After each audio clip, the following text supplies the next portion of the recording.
खेतों के गेहूं के दाने हैं, पिस कर क्या है वो अपन भी नहीं बता पाएंगे। अपनी एक मुख में रखने वाली रोटी में या ग्रास जो अपन एक अंजलि पे रख रहे हैं उसमें ना जाने कितने अलग अलग क्षेत्रों के गेहूं के धान जो है दाने वो पिस करके एक रोटी बनती है, वो अपन को भी नहीं पता। यानी देखो कौन से क्षेत्र का परिणाम होके कहाँ आता है। अपने घरों में बोरे आकर सुरक्षित हो गए होंगे सबके यहाँ, उन बोरों में भरे दाने कहाँ कहाँ के क्षेत्रों में उत्पन्न करे, किस किसान ने करे, ना उस किसान को मालूम कि मेरे वो बोरे भरे दाने कहाँ चले गए, उसने तो बेच दिए।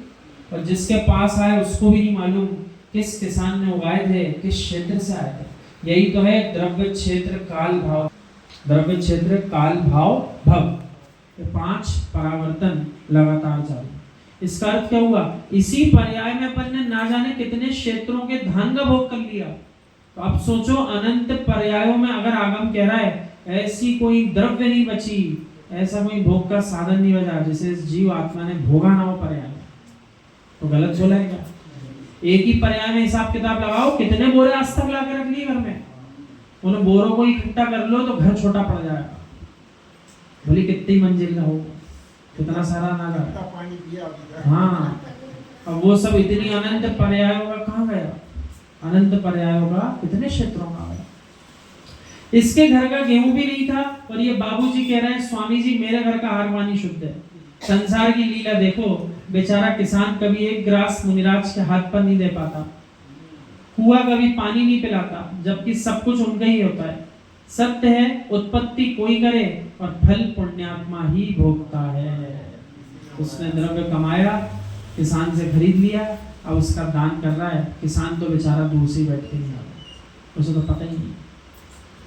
कौशल्य से पूछना कि राम को तुमने जन्म दिया, पर जन्म देने वाली हे जननी, जितने दिन तू राम के साथ नहीं रही उतने दिन सीता ने आनंद लूटा राम के साथ, ऐसा कह रहे हैं। उत्पत्ति किसने करी और आनंद किसने लिया। इधर देखो मंच की ओर, भाई विश्वास मानना मैं पढ़ा लिखा नहीं हूँ, ये सब मुनिराज धुरंधर पढ़े लिखे हैं, BA MA। मैं भी सोचता हूँ कि उत्पत्ति तो कोई करता है, फल कोई भोगता है। यानी आचार्य श्री कह रहे हैं जन्म किसी ने दिया, अध्ययन किसी ने कराया, आज हम मेरे पास गए, फल भोग कौन रहा है, पुण्यात्मा, पुण्यात्मा जीव के पास। उत्तर भारत से एक विद्वान आए गोष्ठी में, इन सारे मुनिराजों को देखते रहे और क्या बोले, महाराज जी एक बात पूछूं क्या, ये तो बताओ इतने सुंदर लड़के हमें अपनी बिटियों के लिए नहीं मिल रहे, कि आप कहां से पकड़ के ले आए। पूछने वाले ने अपने हिसाब से प्रश्न किया है संसारी अवस्था का। अहो सोचा भी तो क्या सोचा, हमने कही पंडित जी बात ऐसी है, तुम्हारी कन्या इतनी पुण्यात्मा नहीं है कि इतने सुंदर लड़के उनको मिल जाएं, मुक्ति कन्या इतनी पुण्यात्मा है कि लड़का उनसे बनने जा रहे हैं, जो मुनिराज बन गए वो मुक्ति वल्लभा के पास जा रहे हैं। भक्ति सुंदर रूपों हम, ऐसा सूत्र जनागम में आया है।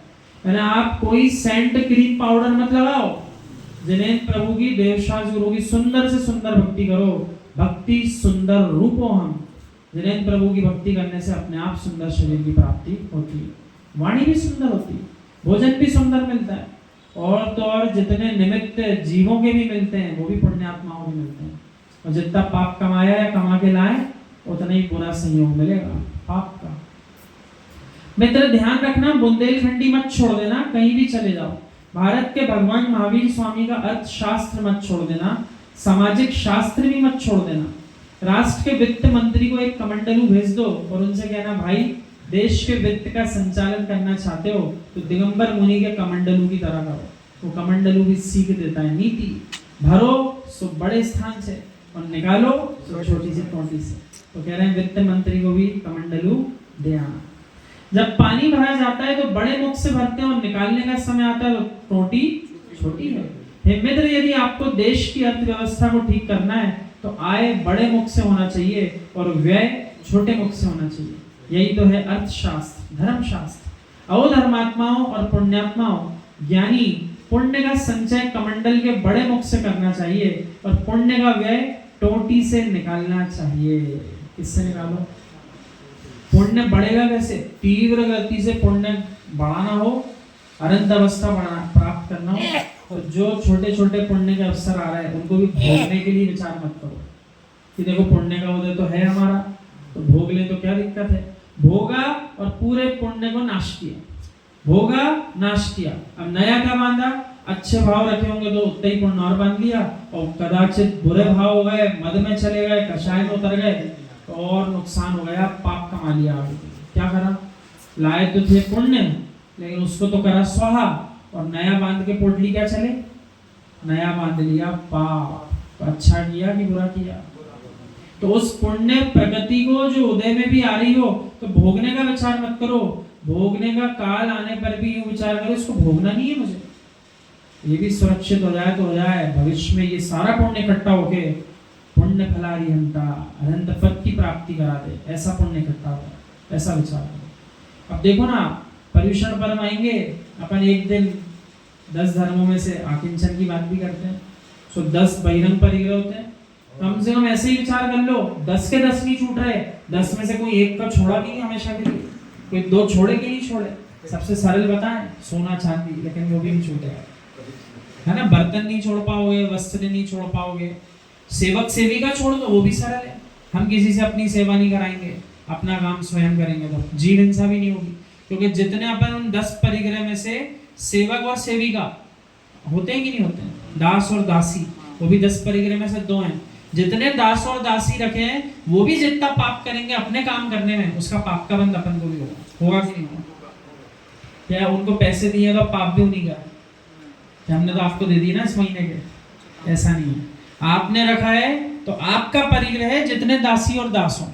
अब कई लोग बड़े बड़े व्यापार कर रहे हैं, 5-5 हजार उनके पास क्या है, दासी और दास है, अब वे उनके क्षेत्रों में आकर जितना पाप कार्य करेंगे उसकी हिस्सेदारी की, और यदि वे सुंदर काम कर रहे हो कोई धर्म का काम, तो उस क्षेत्र के अध्यक्ष को, उस क्षेत्र के मंत्री को भी उसका फल मिलता है कि नहीं मिलता है। तो दोनों बातें हैं, तो यानी कि पद भी अगर लिया हो तो धर्म क्षेत्र का ले लो फिर भी ठीक है व्यवहार की अपेक्षा से, और निश्चय तो कहेगा किसी पद में मत उलझो, पद जो है संसार की वृद्धि कराएंगे, ऐसा निश्चय रहेगा।